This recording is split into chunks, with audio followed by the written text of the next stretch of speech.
Imagine two identical twins. One stays right here on Earth, while the other boards a spacecraft and travels out into the galaxy at nearly the speed of light. When that traveling twin finally turns around and comes back home, they will physically be younger than the sibling who stayed behind. This scenario challenges our common sense intuition, the assumption that a second is the exact same for everyone, everywhere. Before the 20th century, physicists like Isaac Newton described time as a universal, steady background. The universe was thought to be a giant stage, and time was a single invisible clock ticking behind the scenes, running at the exact same rate for every object and person. Then, scientists started measuring the speed of light. They found something confusing. Light always travels at the exact same speed, regardless of whether you are moving toward the source of the light or away from it. In 1905, Albert Einstein realized what this actually meant. If the speed of light never changes, then something else has to give. Space and time themselves must physically adjust to keep the speed of light constant. This diagram outlines a famous thought experiment to explain how this works. Imagine lightning strikes the front and back of a fast-moving train. Someone standing perfectly still on the ground might see both strikes hit at the exact same time. But a passenger inside the moving train, traveling toward one flash and away from the other, will see one strike happen before the other.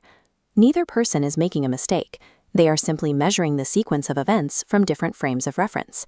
What counts as now for the person on the ground does not count as now for the person on the train.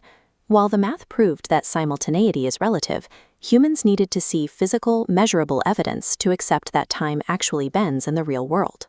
The first undeniable proof came from subatomic particles called muons, created high above us when cosmic rays hit Earth's atmosphere and shower downward.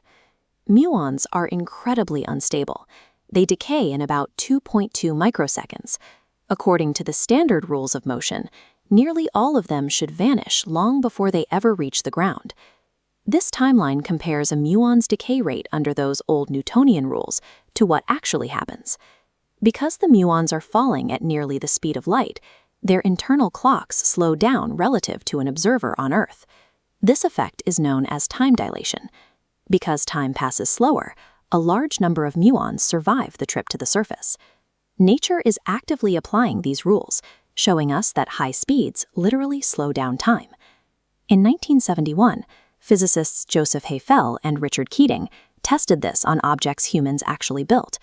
They took highly precise atomic clocks and flew them around the world on commercial airplanes. But they had to account for a second rule Einstein discovered, known as general relativity. Gravity also bends spacetime. The stronger the gravitational pull, the slower time passes. This chart plots the two opposing variables the scientists had to calculate. The sheer speed of the airplane would slow the onboard clocks down, but flying at a high altitude in a weaker gravitational field would speed them up. When the planes finally landed, the researchers compared the flying clocks against stationary clocks kept at the U.S. Naval Observatory. The times on the dials no longer matched. The eastward flying clocks lost 59 nanoseconds, and the westward clocks gained 273 nanoseconds. These tiny discrepancies aligned exactly with the mathematical predictions of relativity. Moving a physical object through the world changes its experience of time. What began as a theory for microscopic particles had now been observed in our everyday reality. As laboratory atomic clocks became even more precise, scientists gained the ability to measure gravitational time dilation over incredibly short distances.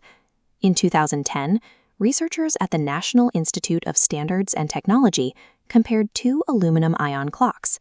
They found that raising one clock by just 33 centimeters produced a measurable change in its ticking rate. For your own body, because your head is further from Earth's center than your feet, it rests in a weaker gravitational field.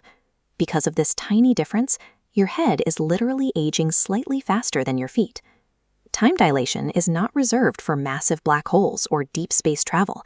It is a physical reality continuously affecting your own body right now. These tiny variations in the flow of time go completely unnoticed in our daily lives, but they dictate whether our most critical technology functions. GPS satellites carry incredibly precise atomic clocks. They travel at immense speeds in orbit, which slows their internal time down. But they also sit far above Earth's gravity, which speeds their time up. This globe illustrates what happens without relativity equations. If engineers didn't actively program Einstein's formulas into the satellite software to correct these time shifts, the small timing errors would quickly create massive location errors, and the entire system would become useless within hours. Relativity is an active, vital part of the modern world. Every time you open a digital map on your phone, you are relying on the absolute fact that time is not the same for everyone.